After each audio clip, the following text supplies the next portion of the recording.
Welcome to the Deep Dive. Today we're plunging into the remarkable story of the Walt Disney Company. Walt Disney himself once said, "I only hope that we never lose sight of one thing, that it was all started by a mouse." hmm And that simple, iconic quote really captures the essence of our mission for this deep dive. Hmm. How did a company that started with just one mouse grow into one of the world's most colossal entertainment empires? It's truly an incredible transformation. Our focus today is to understand the strategic genius behind Disney's, let's say, dramatic rebirth under CEO Michael Eisner, Right. and then to examine the complex challenges that emerged as it pushed the boundaries of what an entertainment company could be. And for this journey, we've got a fantastic lens, a comprehensive Harvard Business School case study titled The Walt Disney Company, the Entertainment King. It's packed with insights, details, and strategic dilemmas covering the company's evolution right up to the turn of the millennium, the year 2000. Yeah, it's a really rich source. Our goal, for you, the listener, is to cut through the volume of information and distill the most important nuggets of knowledge. Exactly. We'll uncover the core strategies that fueled Disney's resurgence, highlight some, surprising facts about its business evolution, Mhm. and critically examine the big questions analysts were wrestling with as the 21st century dawned. Think of this as your shortcut to truly understanding a multifaceted business transformation. So you can grasp how a legendary company navigated periods of both magic and, well, significant mayhem without getting bogged down in every single detail. Right. Let's dive in. So let's start right at the genesis, with Walt Disney himself. It all began in 1923 when Walt and his older brother Roy founded Disney Brothers Studio. Walt the creative, Roy the money guy, a classic pairing. Exactly. They had an early hit, Oswald the Lucky Rabbit, in 1927. But then, a truly devastating revelation from the fine print. Oh, yeah, the contract disaster. The distributor, not Disney, owned the copyright to Oswald. Yeah. What a blow. It was a massive crisis, a near catastrophe, really. And in a remarkable twist, it actually sparked the creation of Mickey Mouse. Amazing how crisis breeds innovation sometimes. Right. But initially, Mickey didn't quite catch fire. What changed everything was Walt's incredible gamble to add synchronized sound to Steamboat Willie in 1928. That was the game changer. Totally. This wasn't just a technical novelty. It was the world's first cartoon with synchronized sound, and it instantly propelled Mickey Mouse into an international sensation. Topolino in Italy, Mussy Pig in Sweden, everywhere. Wow. But even with Mickey's immediate success, cash flow was a constant struggle, wasn't it? Oh, absolutely. Which led to their very first licensing agreement, Mickey Mouse on a pencil tablet. Seems small now, right? Tiny. But that seemingly small step laid the groundwork for a massive strategy that would eventually focus on building immense brand equity, licensing only to what they considered the best companies, Yeah. meticulously protecting that Disney image. Very smart even back then. Walt's vision quickly expanded beyond short cartoons. He dreamed of full-length animated features. In 1937, they released Snow White and the Seven Dwarfs. A landmark film. It wasn't just the world's first full-length, full-color animated feature. It became the highest-grossing animated movie of all time. And it also solidified another Disney trademark, didn't it? Yeah. The merchandise tie-ins. Exactly. Robust product tie-ins released on the same day as the movie with Sears and Woolworths. It showed a very early understanding of leveraging intellectual property across different revenue streams. Very forward-thinking. And with that success, the company scaled up dramatically. Their employee base expanded sevenfold, and they took the company public in 1940. Needed the capital to finance that ambitious strategy of producing 2 features per year. Then, during World War II, things got tough again. To survive the lean years, Disney cleverly pivoted, producing training and educational cartoons, like How Disease Travels. Yeah, they adapted, and re-releasing classics like Snow White and 44 became an absolutely crucial profit source. Showed the enduring value of their library even then. A lesson they'd revisit many times. Post-war, financial challenges resurfaced, prompting further diversification. They moved into mixed live-action and animation films like Song of the South in 1946. Controversial later, but a strategic move at the time. And they also created the Walt Disney Music Company to control their music copyrights, attract top talent, always thinking about control. And cutting out the middleman, too, right? With Treasure Island and Buena Vista distribution. Exactly. Treasure Island in 1950 was their first all live action, and forming Buena Vista distribution in 53 let them keep about a third more of a film's gross revenues. Huge strategic advantage. And here's where it gets really interesting. Walt Leveraging television, Yeah. not just as entertainment, but as a strategic tool. Oh, he was a master at that, using shows like the Disneyland TV program in '54 and the Mickey Mouse Club in '55 Yeah. to generate both crucial financing and widespread public interest for his audacious new venture, that massive outdoor entertainment park, Disneyland. Which opened in 1955. An enormous financial risk, built with millions in bank loans. Huge gamble. But it paid off immensely. Technically advanced attractions, Walt's unwavering commitment to excellence. And that core philosophy, right? Mm. A park for the entire family. He famously said traditional parks offered nothing for daddy. Exactly. That inclusive vision really set it apart. It wasn't just a bigger amusement park. And to conserve capital early on, they relied heavily on corporate sponsorships and license concessions. Mm-hmm. But crucially, once the park proved itself and the money started rolling in, they strategically bought back virtually all of those operations. Consolidating control again, it's a theme. It really is. Walt's philosophy was about universal, timeless family entertainment. Remember his quote, "You're dead if you aim only for kids. Adults are only kids grown up anyway." I love that quote. It explains his obsessive control over the complete entertainment experience, including the park environment. Yeah, we must control this so-called world and take blame for what goes on. It wasn't just about fun, it was about brand integrity, absolute quality control. And his final, most ambitious dream was Walt Disney World and E.P. Cardi in Florida. Acquiring over 27,000 acres near Orlando in '65, an experimental prototype community of tomorrow, a staggering vision. But a dream he wouldn't live to see fully realized. He passed away in 1966. Yeah, a major turning point for the company. So after Walt's death, his brother, Roy O. Disney, stepped up. He took the helm, dedicating himself to bringing Walt Disney World to life. And he did it! It opened in 1971 and was an immediate smash hit. Top-grossing park, incredible revenue, millions of visitors in year one. Under Roy, Disney also strategically expanded into hotels, travel, live shows like Disney on Parade, building out the ecosystem. International expansion also continued with Tokyo Disneyland opening in 1976. What's fascinating there is the structure. How so? It was a Disney-designed park, but wholly owned by its Japanese partner. Disney got 10% of gate receipts, 5% of other sales, a different model, showing flexibility. Interesting. But domestically, things weren't quite so rosy, especially in film. No, film output started to decline significantly during this period. Creativity seemed, well, stifled. People were constantly asking, what would Walt have done? Paralyzed by the legacy almost. Pretty much. Led to more sequels, less risk-taking, less innovation. A kind of creative stagnation set in. So to address that struggling film division, they introduced Touchstone Pictures. Right, specifically to target the growing teen and adult market, content that didn't quite fit the main Disney brand. But even with new ventures, the company faced heavy costs completing EPCOT, which finally opened in '82. And launching the Disney Channel in '83, a lot of investment, but also increasing financial strain. And that strain really showed in the early '80s, didn't it? Oh, yeah. From 1980 to 1983, corporate earnings basically stagnated, flatlined. Making them vulnerable. Extremely vulnerable. Corporate raiders like Saul Steinberg and Irwin Jacobs started circling, making serious takeover attempts.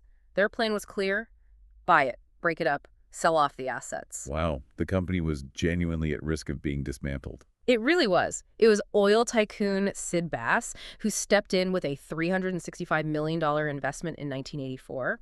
He effectively rescued the company. And brought Roy E. Disney, Walt's nephew, back to the board. Exactly. That intervention was critical. It truly set the stage for a new transformative era, the Eisner era. And what an era it was. October 1984. Michael Eisner, just 42, former Paramount president, named chairman and CEO. He brought in Frank Wells from Warner Brothers as president and COO, and Roy E. Disney stayed on as vice chairman, a whole new team. Eisner's goal was incredibly ambitious. Maximize shareholder wealth with a 20% annual revenue growth target. 20% every year. And a strong return on equity, all while preserving Disney's core values. Quality, creativity, entrepreneurship, teamwork. That's a huge balancing act. It is. And to make sure everyone got it, new hires, even executives, went through a 3-day training at Disney University. Including the famous day dressed as characters in the parks. Yep, building pride in the tradition. But what's really key here is Eisner's core belief. Managing creativity was Disney's most distinctive skill. How did he approach that? He deliberately fostered a dynamic tension, a sort of constructive friction between the creative side and the financial side. Spending was okay for great ideas, but every division had to deliver financially. Calculated friction. Interesting. Designed to spark magic, but also enforce discipline. Revitalizing TV and movies was priority number one, Yeah. right? And it happened fast. Incredibly fast. Hmm. Eisner brought Disney back to network TV with the Disney Sunday movie on ABC in '86. Produced hits like NBC's Golden Girls. Started syndicating The Old Library. Made sense. In movies, box office share had plummeted to just 4% in '84. Dismal. But in Eisner's first week, he got the script for Down and Out in Beverly Hills, Touchstone's first R-rated movie. Risky move for Disney, wasn't it? You'd think. But remarkably, zero backlash. It signaled a new willingness to push boundaries carefully. And the turnaround was swift. Undeniable. Okay, get this. 27 of their next 33 movies were profitable. 6 earned over $50 million. By 1988, just 4 years later, Disney Studios' film division had rocketed to a 19% U.S. box office share. Market leader. Wow. From 4% to 19%. How? They dramatically ramped up output from just 2 films a year to 15, 18.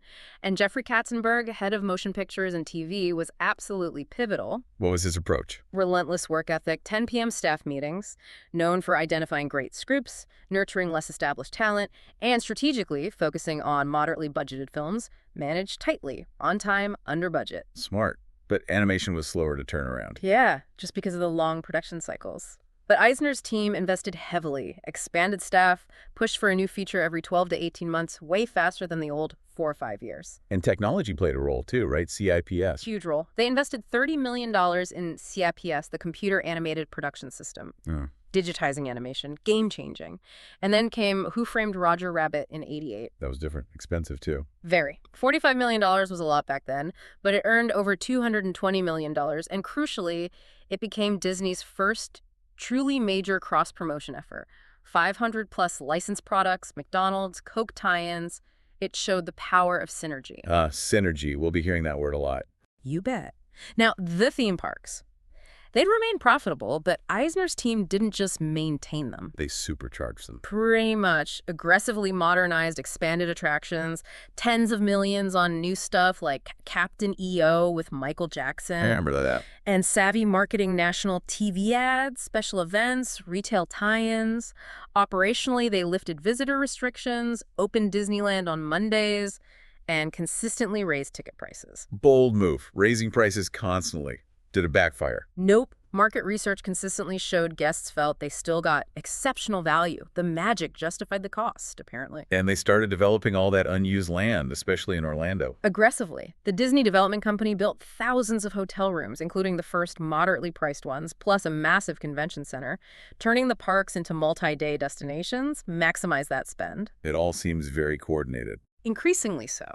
In 1987, Eisner formalized the synergy concept, installed a corporate marketing function, their job.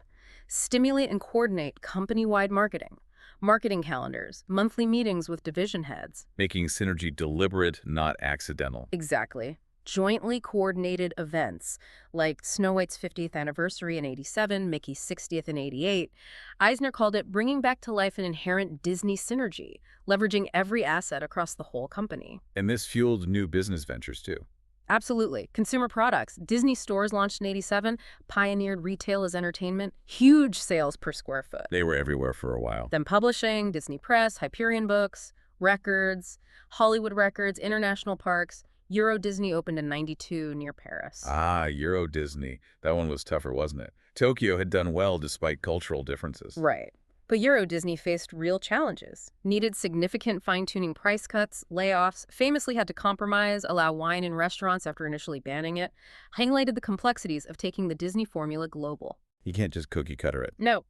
But the animation resurgence, that continued strong, building on those earlier investments. The Little Mermaid in '89, Beauty and the Beast in '91. First animated film nominated for Best Picture. Incredible moment. Then Aladdin in '92. Huge hits.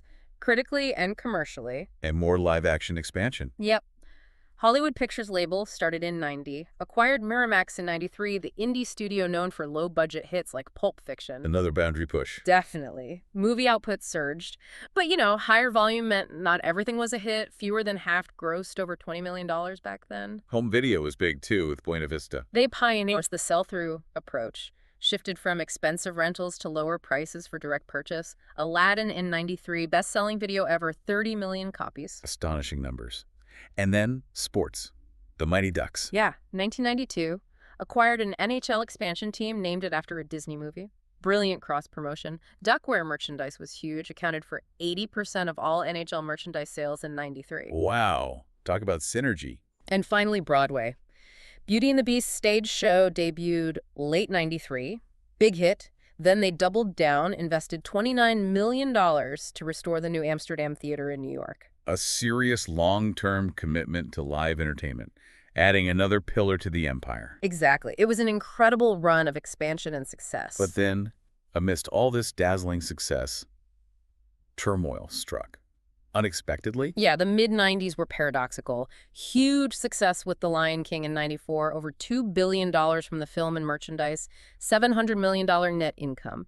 Euro Disney finally getting on track after refinancing. Things look great on the surface. But underneath, the company was rocked by profound upheavals, created a real leadership vacuum. Starting with Frank Wells. April 94. President Frank Wells Eisner's practical, steadying Sancho Panza tragically killed in a helicopter crash.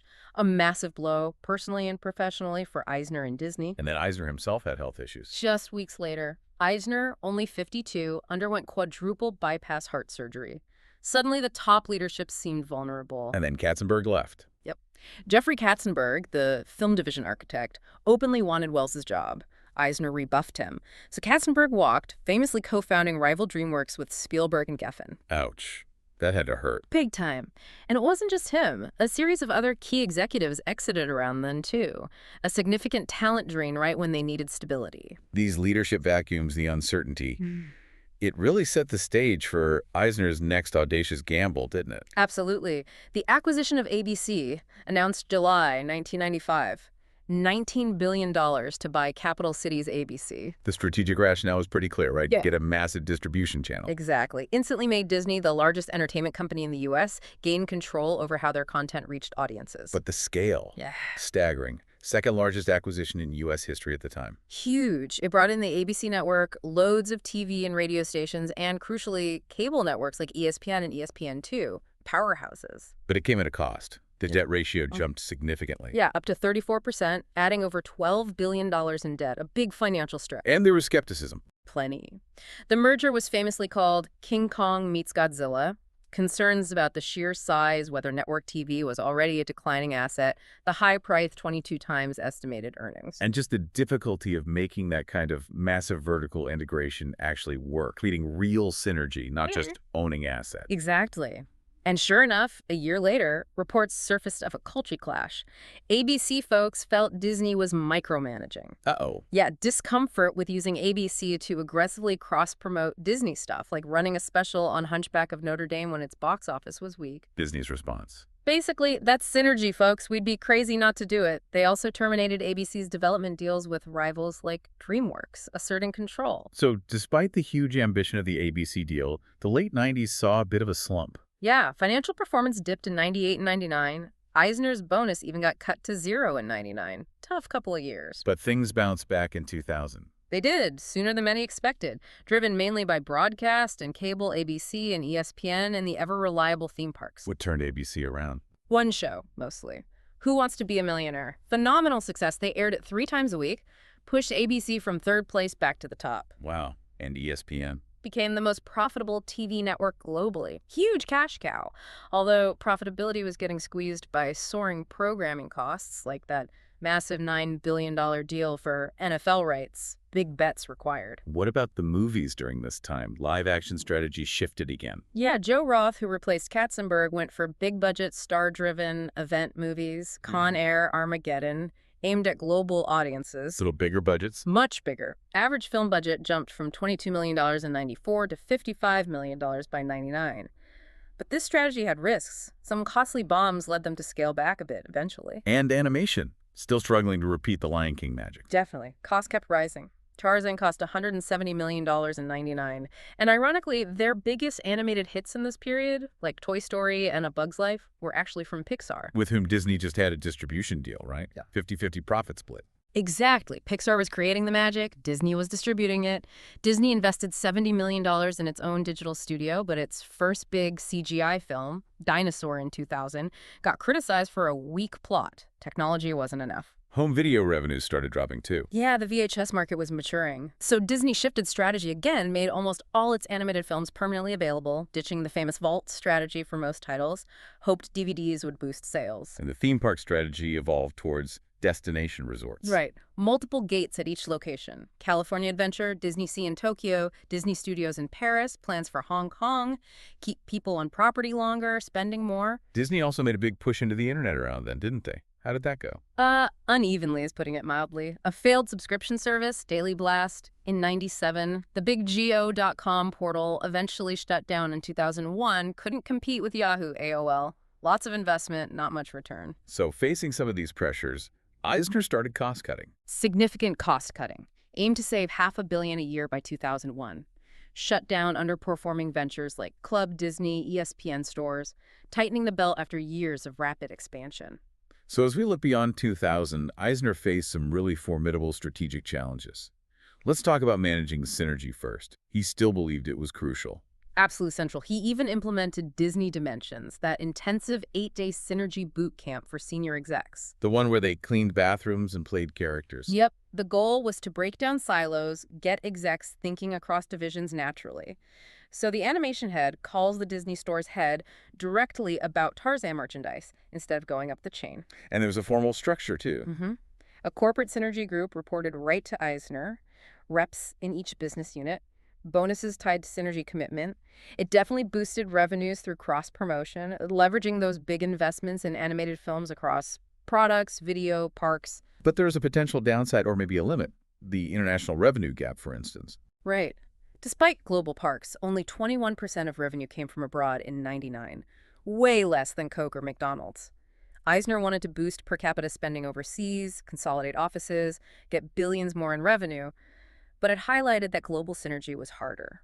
Disney also expanded horizontally. ESPN zones, Disney Quest, cruise ships, the Disney Institute. Yeah, trying new entertainment formats and vertically seeing the internet as distribution, ABC developing more in-house content. Synergy also drove cost savings, like merging Touchstone TV into ABC. But synergy had its limits, right? The effectiveness of movie tie-ins started dropping. Yeah, even huge movies like Phantom Menace saw disappointing toy sales from Mattel. So Disney actually decided to cut its licensed products way back by half, from over 4,000 in '94. Why? To focus on deeper relationships with fewer licensees and shift emphasis back to core characters like Pooh and Mickey, quality over quantity. Recognizing not all synergy was equally valuable, some just created noise. Yeah, second challenge. Managing the brand itself. Expansion brought risks. Huge risks. Controversies popped up. Boycotts over Ellen on ABC. Objections to Miramax's Priest. Protests at Animal Kingdom. The Kundun movie delaying the Hong Kong park. So pushing boundaries created friction with the core family brand. Exactly. It highlighted that tension. Maintaining the wholesome image while expanding into edgier or more diverse content through acquisitions like Miramax or divisions like Touchstone. And conversely, some felt that wholesome image was becoming a handcuff. Right. The Disney Channel, for example, lagging behind Nickelodeon and Cartoon Network, which had more contemporary, maybe slightly edgier shows kids preferred. A real dilemma. How much do you adapt the brand versus holding firm? And the third big challenge, managing creativity. This seems complex. Very. After Michael Ovitz's short, rocky, and expensive tenure as president ended in '96. With that huge severance package. Robert Iger was promoted to president and COO in 2000. Notably chosen more for his finance, mediation, and labor relations skills, perhaps less for pure creative spark. And Eisner's famous gong show brainstorming meetings fell out of use. Largely, yeah. Insiders said top execs just didn't want to risk getting publicly gonged anymore. The culture perhaps became less tolerant of open, potentially embarrassing idea sharing at the top. And that strategic planning unit, the financial check, it created conflict. Some felt too much conflict, that the constant financial scrutiny stifled creativity and collaboration, and you saw the result. Between '94 and 2000, about 75 high-level executives left. 75? That's a lot. A huge number. Critics blamed the intense focus on cost control. Eisner's increasingly autocratic style said it just wasn't as fun a place anymore, driving talent away. How did Eisner respond to that criticism? He kind of brushed it off, called executive turnover a compliment for a successful company, arguing people left for top jobs elsewhere. But it definitely raised questions about the long-term health of Disney's creative culture under his leadership. It's quite astonishing when you step back and look at the sheer scale of the growth. Yeah. 28,000 employees in 1984 to 110,000 in 2000. Incredible expansion. Which brings us to a crucial strategic question as we reflect on Eisner's tenure up to that point. Did Disney still have a truly coherent strategy for its vast and diverse business mix? Was it all still connected? That's the big question. And related to that, did Eisner's ambitious 20% annual growth target still even make sense? Yeah. Given the increasing competition across every single one of its businesses, parks, film, TV, merchandise? Was that target sustainable or maybe even counterproductive at that scale? Potentially. And perhaps the most critical question emerging from this deep dive, looking at the culture shifts and the sheer size. Can a $25 billion global enterprise with operations scattered worldwide truly be creatively driven by a single central figure? Or did Eisner, the very man credited with Disney's miraculous rebirth, now need to fundamentally change his own approach to running this sprawling entertainment empire for the new millennium? It's a fascinating question to ponder. We've journeyed through Disney's truly remarkable history, those precarious early days, Walt's incredible innovations, the near collapse post-Walt. And then the dazzling rebirth and dramatic, sometimes chaotic expansion under Michael Eisner. Right. We've also explored the profound complexities and challenges that inevitably arose navigating scale, managing the brand, nurturing creativity, especially as the company hit the turn of the century. So as you, our listener, reflect on Disney's incredible journey up to the year 2000, what stands out to you? Maybe you consider this. In the ever-evolving world of entertainment, what's more crucial for long-term, sustainable success? Is it holding fast to a consistent core philosophy and brand identity like Walt arguably did? Or is it the relentless strategic pursuit of growth and synergy across increasingly diverse businesses like Eisner championed? And how truly can a massive company strike that delicate balance between creative freedom, letting the magic happen, and the financial discipline needed to keep the empire running and growing, maintaining that magic in the long term? That's the ultimate challenge, isn't it?